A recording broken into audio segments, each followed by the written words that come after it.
All right, team, it's 2 o'clock Eastern. I'm going to go ahead and get our broadcast started.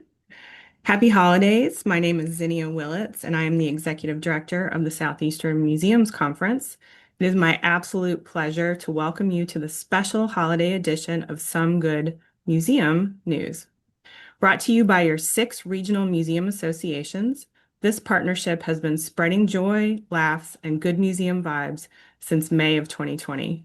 Remember those days? We needed all the good vibes we could get back then. Whether you're watching live or catching the recording later, we're thrilled that you're here.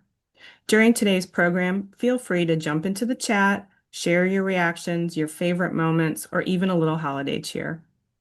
And don't worry, you can turn on captions via the CC button at the bottom of your screen if you need them. So let's kick things off. We'll share our presentation and I'll pass the mic to Justin to get the good energy rolling. Thanks, Zinnia. Let's get today's broadcast started with moments of joy from our regional conferences. Sit back and relax and prepare for some conference moments of joy.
Oh, Justin, you're muted. I see it. Sorry. What a pleasure it is to see all of our friends and colleagues this year at conferences. We're grateful for these opportunities, especially during challenging times. Up next is Heather. Thanks.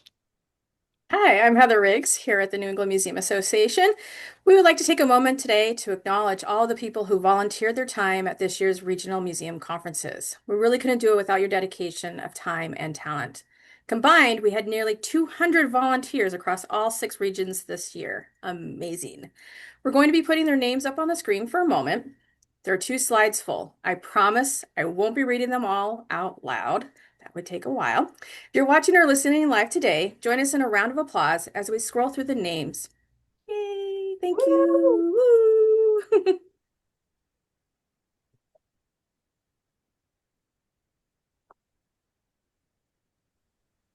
Now it's time for one of my favorite parts of our broadcast, celebrating people across our museum community who are making a real impact every single day. Museums don't move forward because of buildings or collections alone.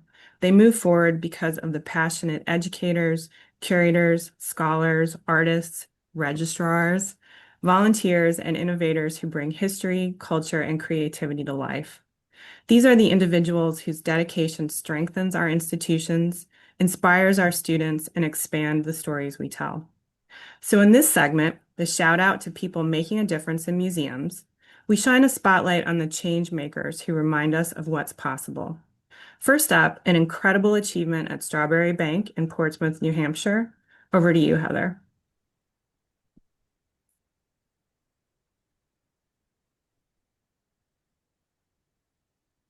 Heather, mute. And I didn't realize I had Strawberry Bank, so 1 second. We are live on air, and this happens all the time. Hold on 1 second. Okay, protecting the past with rain gardens. Strawberry Bank is proud to announce that its first stormwater management and mitigation project is now complete. The area around the Penhollow Cousins Walsh and Ryder Wood House called Area of Concern Number 2 in the 2023 Master Plan, sits at the western edge of the campus and is prone to flooding from Washington Street. The completed project features 2 new rain gardens, 3 water diverting walls, a sidewalk water stop, and road regrading. These improvements now redirect stormwater away from the museum's historic house and into the new rain gardens. Funding for this stormwater management project was provided in part by the Piscataway Garden Club, who awarded a grant for the native plants needed for the project and then volunteered their time to install the planting. Pictured here are 3 volunteers working on the planting. Strawberry Bank couldn't have done it without the whole crew. Aren't live broadcasts fun, Heather? I know, I know. Great job.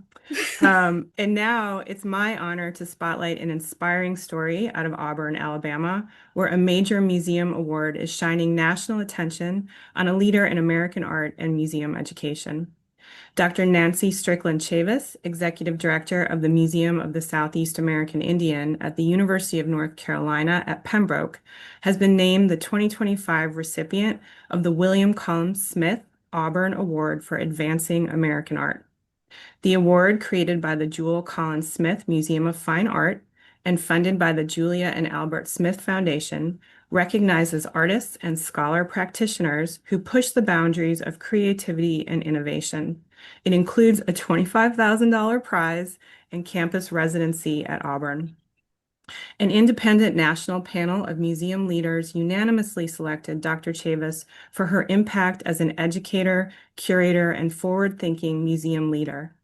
A member of the Lumbee tribe of North Carolina, she has spent more than 2 decades advancing Native art and meaningful representation at institutions, including the National Museum of the American Indian and the Museum of Contemporary Native Art.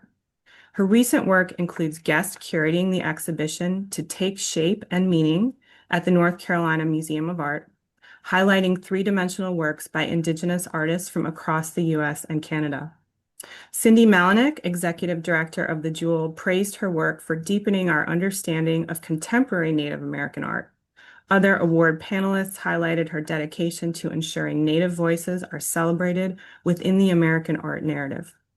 Dr. Chavis says her mission is grounded in the educational power of museums, noting that, quote, "Museums offer some of the most powerful educational experiences we can have, and I want my work to support that."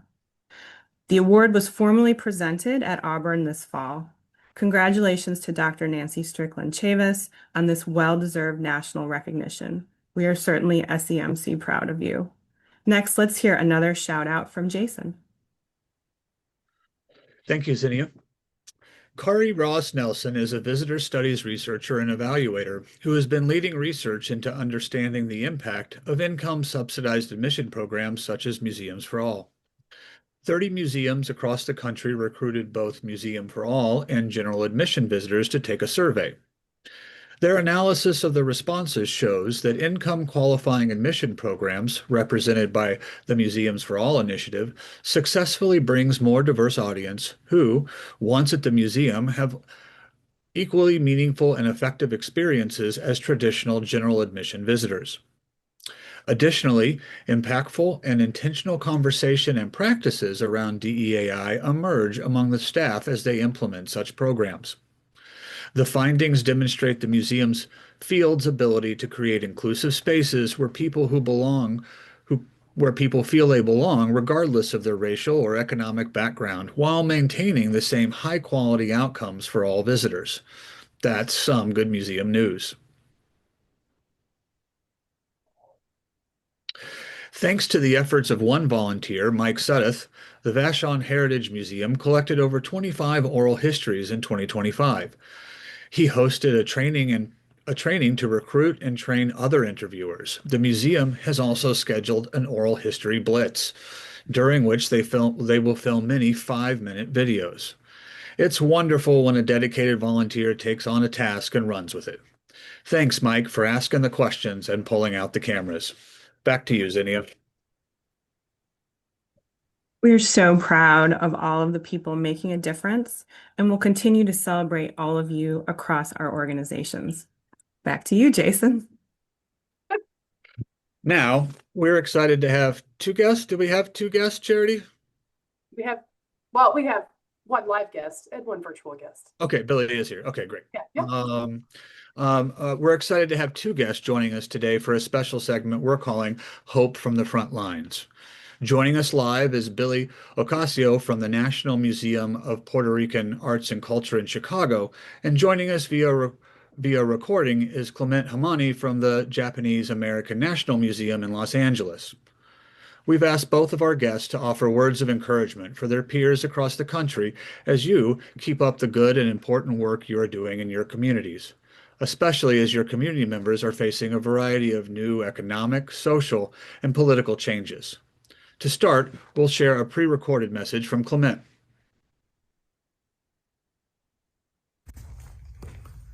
Greetings from Los Angeles. Hello, my name is Clement Hanami, and I am here at the Japanese American National Museum. As we get ready for this holiday season, it's a great time to look back on our year, be thankful for the many blessings we have had, and hopefully share some good news. I'm here in our construction site where we are remodeling our main exhibition hall. It's a complete remodel of our core exhibition, which tells the story of Japanese migrants who came to this country with the hopes and beliefs of a better life. Like today, they were treated as lesser than and encountered many difficulties connected to racism and prejudice. The signing of Executive Order 9066 set into motion the incarceration of more than 127,000 individuals of Japanese ancestry, which was a profound violation of their civil rights, treating citizens as enemies based on race, leading to the forced removal, loss of property, and lasting trauma. The good news is that with the support of so many fellow Americans, we are well underway in remodeling our museum. We are increasing the space for our core exhibition from 6,000 square feet to now almost 9,000 square feet.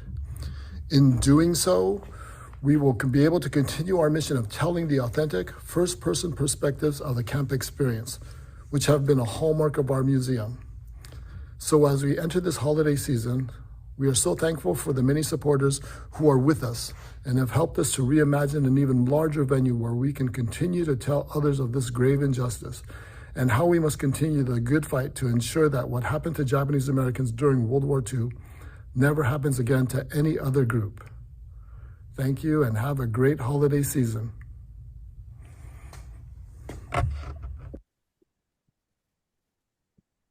Thank you, Clement, for sharing your message and indeed for all of your good work.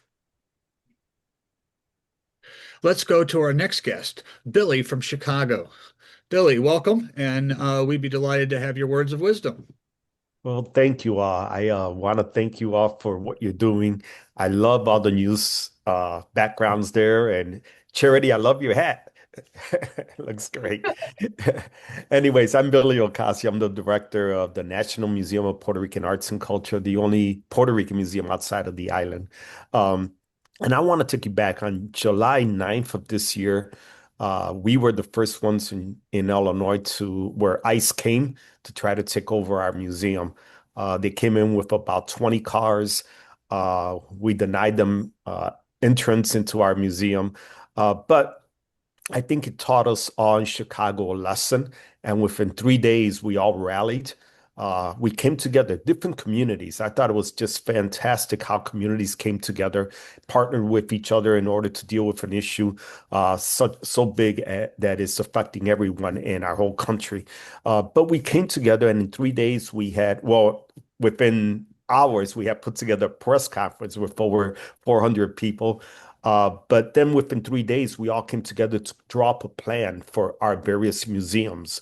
And I think that rally call from everybody was great. We were celebrating our 25th year Barrio Arts Festival, and it was our biggest turnout yet. People came from Ohio, from Indiana, from Wisconsin. They came from everywhere just to show their support. So I think that, it was something that helped bring people together and also came up with a big blueprint for others to use. So the following week, the Colombian festival was happening. You had Sangria Festival happening and the Puerto Rican Festival happening. And then you had the Fiesta del Sol, which is one of the biggest here in Chicago. And so we got together with the Mexican community and we were able to talk about what we learned and what our plans were. I just want to say that I think the best part of this whole thing, because none of it is nice, but the best part I saw was so many communities coming together, so many museums, so many cultural organizations coming together. And so it's it lived up to a motto I've always had, which says, instead of it saying, the motto says live and let live. Well, we've always changed that here to live and help to live. And I think that's what you all do. Thank you. Thank you, Billy and Clement, for sharing with us today. As museums are navigating a range of uncertainties, we all needed to hear those message. Y'all are an inspiration. Thank you.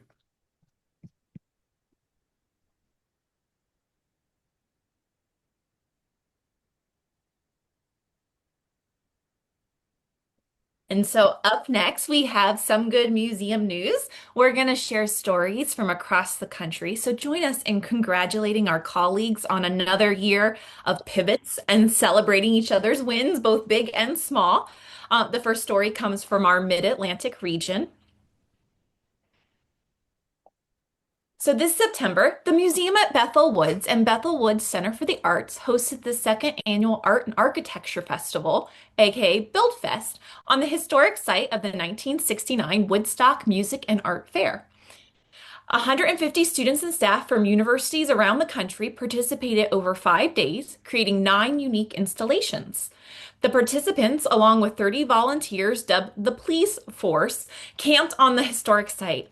2025 also marked the first year of Peace Fest, a series of planned and spontaneous activations that took place within Build Fest. Tie-dyes, crafts, sound baths, and yoga were just some of the activities. Build Fest and Peace Fest kept the spirit of Woodstock alive by bringing young people together to create, share, and explore what peace means, proving once again that even decades later, the vibes are still rocking and rolling for peace.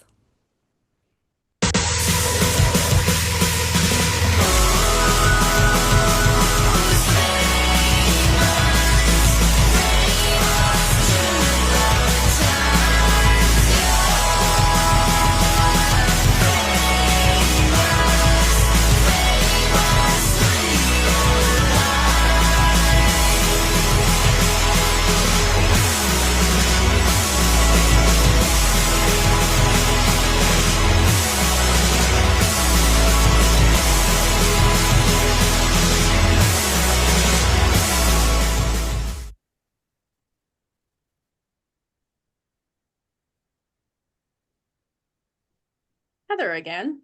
Victoria Mansion is thrilled to announce that the restoration of Victoria Mansion's brownstone front bay window, a project 10 years in planning, is now complete. This project brings the National Historic Landmark property closer to its 19th century appearance, turning back the clock 160 years to restore important passages of carving and details lost to Maine's harsh winter. A new series of rooftop balustrades are also in place, making the mansion's front facade complete for the first time since 1950. The museum partnered with skilled preservationists from around the Northeast to bring a project to life, including a large crane that helped carefully lift heavy brownstone blocks back into place. Victoria Mansion was built between 1858 and 1860 using Portland, Connecticut brownstone and attractive, easily carved sandstone that was shipped up and down the eastern seaboard during the 19th century. While Portland brownstone is no longer quarried, Victoria Mansion was fortunate enough to locate a significant supply of stone in 2018. This supply made this restoration project possible.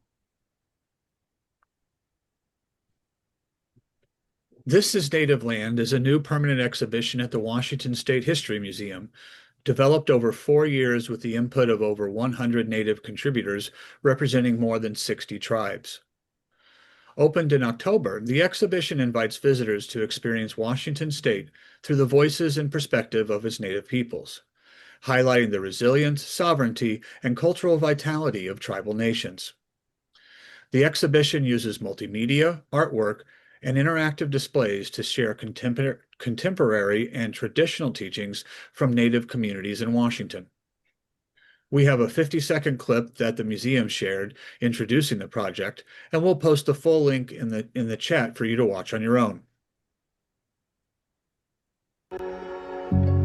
Today we're at the Washington State History Museum as we install the exhibition This is Native Land here in Tacoma, Washington. This is something I've been wanting to do for over 20 years. It was important to me when we started that it be told through a Native lens and with Native voices.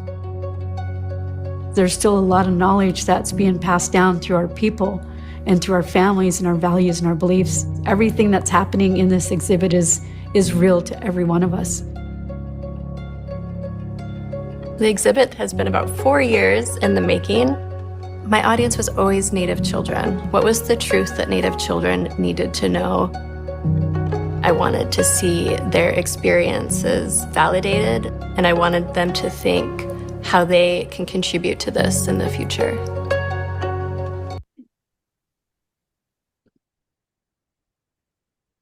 This May, the Chinese American Museum of Chicago hosted their first ever drag show, bringing AAPI Heritage and Pride Month celebrations in the heart of Chinatown. This sold-out event featured a dazzling lineup of performers from across the Asian American diaspora, alongside offerings from local AAPI-owned businesses, bringing together an intergenerational crowd to highlight queer Asian creativity, resilience, and joy.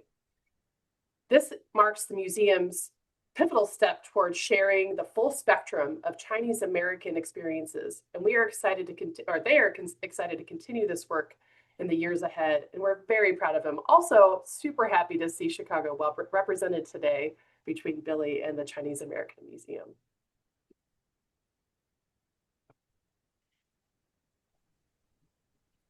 In 2026, on top of America's 250th, the Robert H. Jackson Center is celebrating 25th year, and they're commemorating the 80th anniversary of the Nuremberg trials. This means multiple big initiatives in the works, revamping their civic education resources for educators, launching a 25 years of Asking lecture series, and co-hosting a virtual international symposium entitled 80 Years of Nuremberg, an international reflection that will last the length of the original Nuremberg trial, with one panel per month. And with a major Hollywood film now featuring Justice Robert H. Jackson, the center is experiencing a surge of visibility, opening new doors to share its mission and inspire future champions of justice.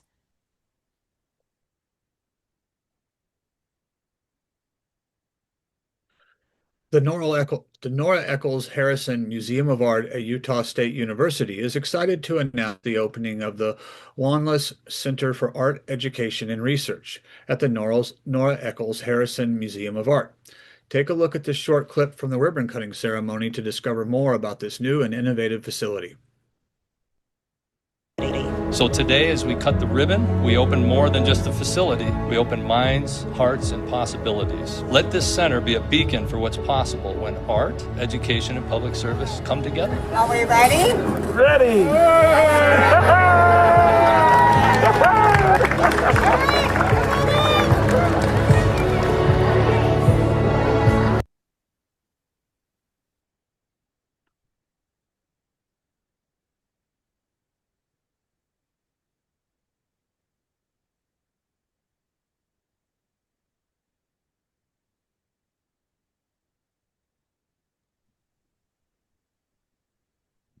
Second.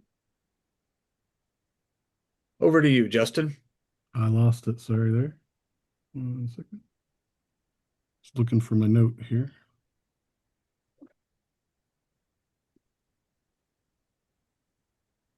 Meanwhile, I'll play Jingle Bells on a kazoo. There it is. Sorry, guys. I lost my note. Found it. You did not just do that. There it is. Although there any H grant to I've got it. Although their NEH grant to finish a roof and solar panel project was terminated in April, the Meeteetse Museums successfully applied to receive the remaining $99,238 in funds. The museum received those funds at the end of May and installed their solar panels. The new roof was installed in October-November of 2024. Since starting use in June, they have saved over $1,500 in electric costs compared to 2024. The saved funds can be put towards other maintenance projects, collections care, programs, and/or exhibits. Way to pivot, Meeteetse Museums. We're glad it's paying off.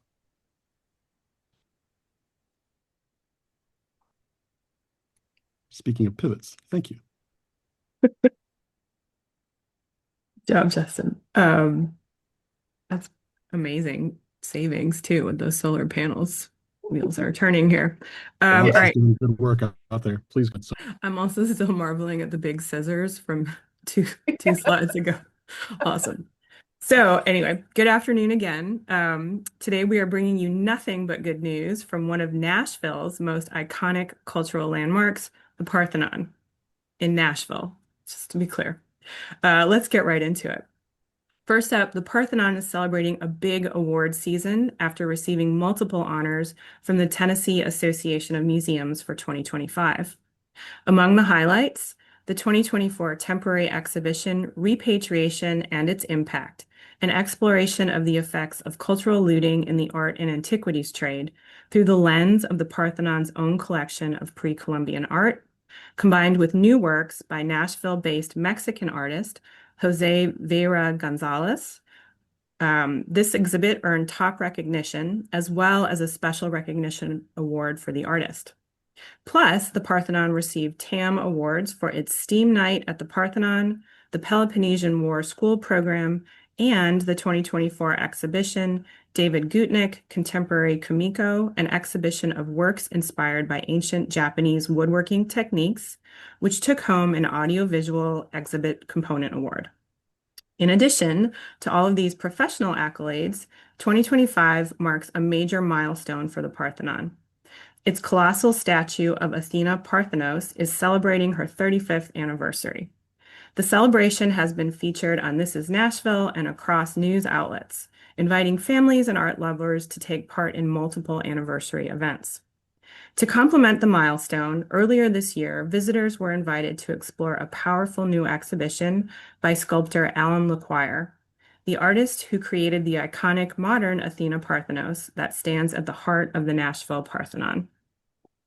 Titled Monumental Figures, the exhibition brought LeQuire back to the space to create 24 large-scale contemporary works.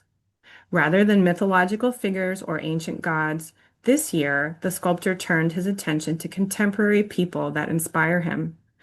Activists, musicians, athletes, ordinary citizens, including some Nashville natives, elevating them to monumental scale as a way to honor their lives and contributions throughout the Parthenon, both inside and out. A season of awards and art on an epic scale. The Parthenon continues to shine as one of Nashville's greatest cultural treasures. Next up, more good news from New England.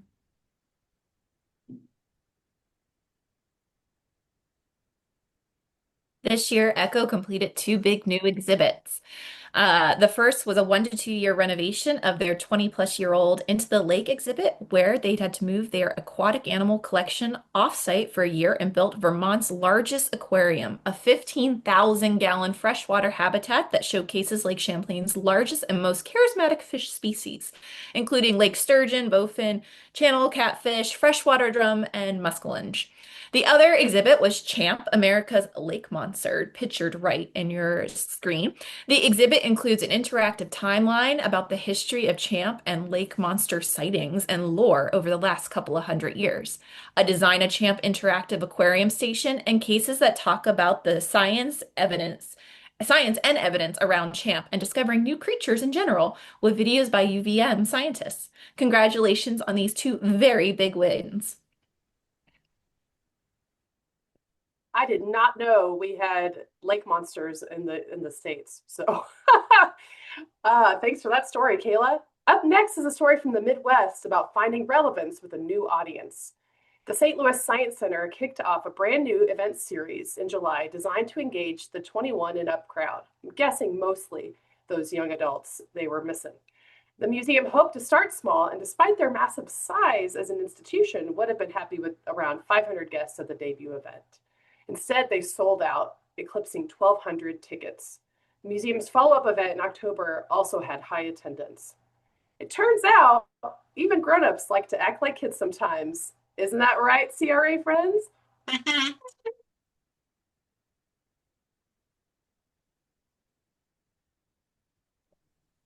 And And next up, our Mid-Atlantic friends share more about special projects that they have in the works. First up is CAB, Curating and Archiving Black Baltimore. Hi, my name is Tanika Berkeley. I work at Johns Hopkins University and Sheridan Libraries in their special collections. I'm also working at the Billie Holiday Center for Liberation Arts. And we have a new initiative that's called CAB, which is Curating and Archiving Black Baltimore, where we're helping several historic Black churches in West Baltimore to preserve their materials, and then also to do a deep dive into the musical traditions that emerge from those particular churches. And also from the Mid-Atlantic, we have museums that are creating and sharing innovative solutions to the challenges of our time, including climate change. Hi everyone, my name is Andrew Lample and I'm from Phipps Conservatory and Botanical Gardens in Pittsburgh, Pennsylvania. And I'm super excited about our Climate Toolkit program. It's a network which connects museums, botanic gardens, zoos, aquariums, and science centers all across the country and the world in an effort to address climate change. And we just hosted our first annual Climate Toolkit Symposium with over 100 people and 55 institutions represented. And it was incredible to be in the room with people, connecting and sharing resources and strategies to all address this together as a cultural sector. Awesome. Of course, there are more stories of good news than minutes in our broadcast, so we're going to have to wrap this segment with some extra shout outs, really short ones. First, the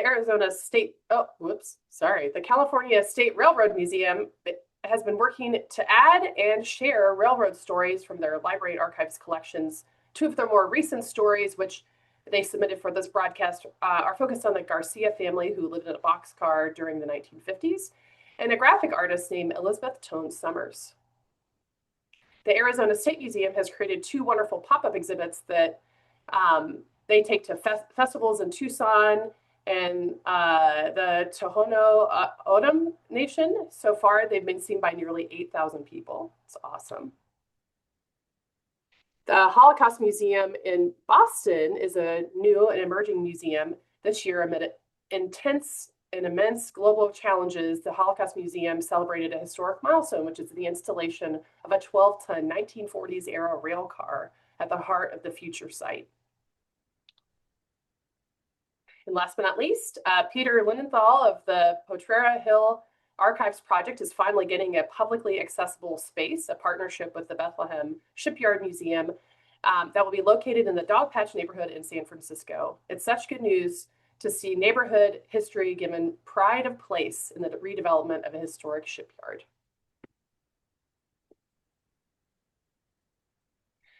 All right, let's close with a final story from New England.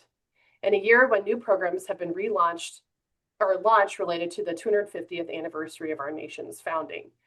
The Paul Revere House spent the year commemorating Revere's famous Midnight Ride. They examined the man, the myth, and asked, is the story and the man still relevant and to whom? And as a part of a lot of events that they put together around this, they worked with a poet laureate, Reggie Gibson, and he created a new work called Dear Paul Revere, or Forge, Shape, and Shine.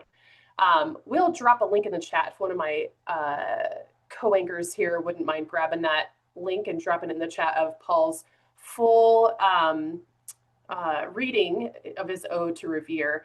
For now, I want to give us a few lines toward the end of it, I hope is inspiration for you all.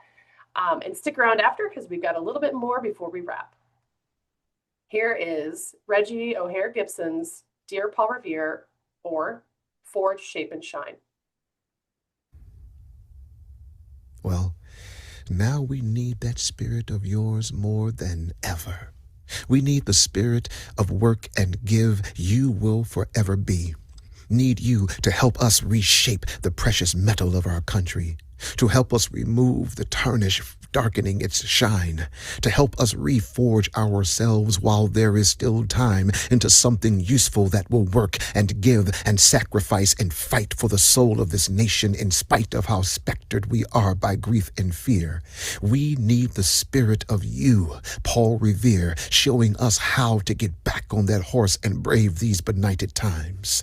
No, do not ride for us anymore, but may we ride with you.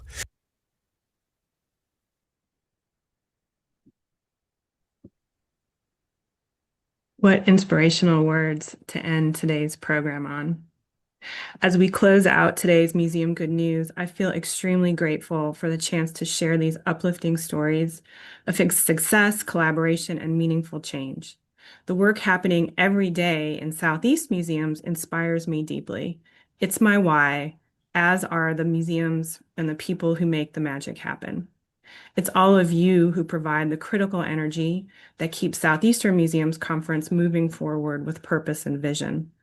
Today, hearing good news from museums across the country reminds me how interconnected we are as a national community, committed to learning, inclusion, and positive impact in moments of great success and in seasons of challenge. It has been an honor to celebrate your accomplishments. To all of you who have chosen to work in museums, thank you. Your commitment, care, and passion inspire all of us every day. And now I'd like to invite my fellow anchors to join me with their closing thoughts as we reflect together on moments of inspiration. Jason, let's start with you. Thank you, Zinnia. And thank you to all my regional counterparts. I like to think of us as a merry band of do-gooders. And I'd like to thank you out there watching in Museum Land. I hope we brought you some fun today and a reminder to keep up the good fight. May you have a peaceful and joy-filled holiday season. Over to you, Charity. Thanks, Jason. I feel like my colleagues have all said it so well. I just want to say thank you. We appreciate you all. Whether you're here with us live or not, you know, we've got you all in our minds all the time. And it's just a joy to get to celebrate your work and let it be an inspiration, not just for each other, but for others who get to listen to this recording later sometime on social media. I know that it'll bring a lot of folks joy and inspiration for the new year. And my final message to you is to invest in kazoos because they're fun. It's a great breathing exercise too. But have fun, find some peace, find some time to rest and relax and breathe over the holidays. We'll see you in the new year. I'm going to get it to Kayla next. Well, from the Mid-Atlantic, I just want to say thank you for sharing your stories with us. It's the ones that remind us why we do the work that we do in our communities. We're proud to stand along with our regional partners, celebrating the creativity, the care, and the resilience alive in museums everywhere that you are a part of, especially right here at home. Justin. Thanks everybody for joining us for some good museum news. Thanks for keeping up the good fight out there for our cultural resources and the stories that that inform us. Happy holidays from MPMA, and thanks again for joining. To Heather, please. Close us out. I know. Thank you, everybody. This is my first time co-hosting with all of my CRA friends. A big thank you to everybody that joined us today. All the wonderful stories. Go New England museums. I also want to thank our museum colleagues. Without your dedication to the fields, we wouldn't be here today. So big props to everybody there, all of our volunteers. We couldn't do it without you. And happy winter holidays to everybody that celebrates. Zinni, did you need to close out officially? Well, I'm just gonna, since I get the mic one more time, say thank you to the five of you, because this leading professional organizations right now, it's a unique time period for all of us, and this group right here, we lean on each other a lot and we collaborate, and I hope that that comes across to all of you who are watching today, that we are all in this together for all of you across the country. So go regional associations. We're always plugged into what all of you are doing, and we'll continue to celebrate your work and be there through all of our programs and events and everything we can do. So thank you, Kayla, Heather, Justin, Charity, Jason, and special shout out to Charity who put that entire PowerPoint together. I mean, for real, like that was some work, and the video. Thank you. And thank you, Billy, our special guest, for being here with all of us. I think that's it, folks. Thanks, everybody. Stay on Thank front you. row, anchors, and before we go. Happy holidays. That's some good news. Some good museum news. That's some good museum news.